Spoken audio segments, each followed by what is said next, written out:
सुप्रभात मध्य प्रदेश, आपके साथ मैं हूं ललित प्रजापति। शुरुआत भोपाल से मिल रही बड़ी खबर के साथ। सीएम शिवराज आज नर्मदापुरम यानी होशंगाबाद जाएंगे।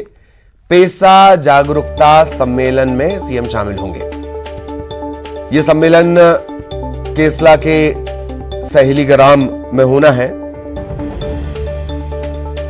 मध्य प्रदेश में पेसा एक्ट लागू किया गया है और उसी से जुड़े कार्यक्रम के लिए जागरूकता से जुड़े कार्यक्रम में आज मुख्यमंत्री जाएंगे। पेसा जागरूकता सम्मेलन में सीएम शामिल होंगे।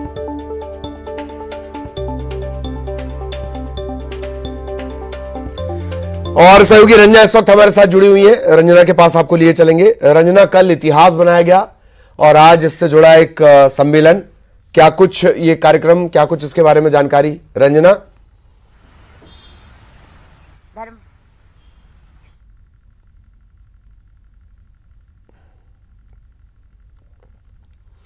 चलिए रंजना से संपर्क करने की कोशिश करेंगे।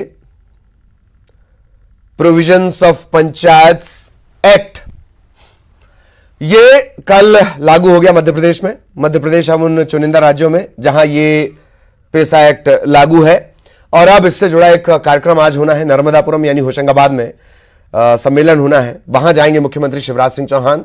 क्या कुछ पूरा कार्यक्रम रहने वाला है, हम कोशिश कर रहे हैं सहयोगी रंजना हमारे साथ जुड़े। और नर्मदापुरम में ये पूरा कार्यक्रम है, सहेली ग्राम में। रंजना, अब तक मेरी आवाज पहुंच रही हो तो क्या कुछ ये आयोजन और इसके बारे में विस्तार से जानकारी दें रंजना।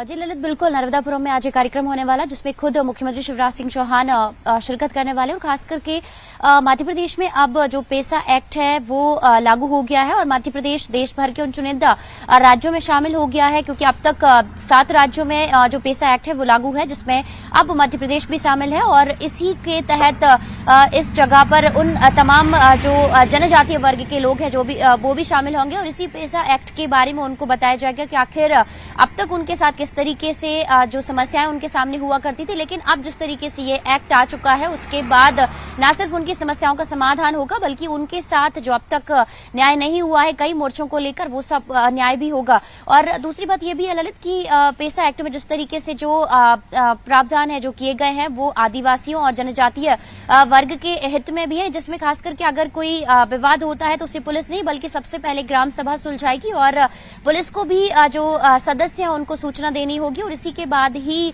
अगर कोई आदिवासियों की जमीन बिकती है तो सबसे पहले जो सदस्य हैं ग्राम सभा के उनको सूचना देनी होगी और उसी के बाद ही ये जो जमीन पर जो फैसला है वो किया जाएगा। लेकिन ललित, अगर देखा जाए तो इस तरह के कार्यक्रम ये पहला नहीं है, बल्कि मध्य प्रदेश में आने वाले दिनों में कई इस तरह के जो कार्यक्रम है वो देखे जा सकते हैं, क्योंकि मध्य प्रदेश में साल 2023 में विधानसभा चुनाव है और जनजातीय वर्ग का जो वोट बैंक है उसको मजबूत करने की कवायद भी कही जा सकती है, क्योंकि बीते साल अगर देखा जाए तो मुख्यमंत्री शिवराज सिंह चौहान और बीजेपी को अगर इन्हीं सीटों पर सबसे ज्यादा हार झेलनी पड़ी थी और यही वजह है कि अब सबसे ज्यादा भारतीय जनता पार्टी का जो फोकस है इन्हीं सीटों पर है, क्योंकि बीते साल 2018 में भारतीय जनता पार्टी को इन सीटों पर 47 में से ज्यादातर सीटों पर इनको हार मिली थी और कांग्रेस के खाते में इस तरह से सीटें गई थी और जनजातीय वर्ग की वोट बैंक की वजह से ही कांग्रेस जो है बहुत हद तक ज्यादा सीटें हासिल करने में सफल हो सकी थी। और यही वजह है कि जो गृह मंत्री है उन्होंने भी तंज कसा था कि जनजातीय वर्ग का वोट बैंक तो उन्हें बीते साल हासिल हुआ था,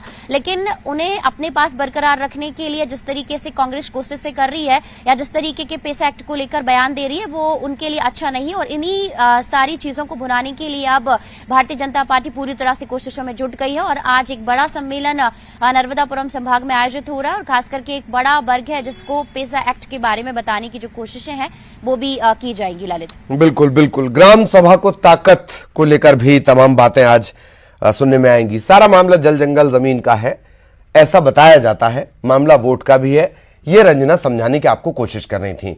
बहुत बहुत शुक्रिया रंजना, लेकिन आप हमारे साथ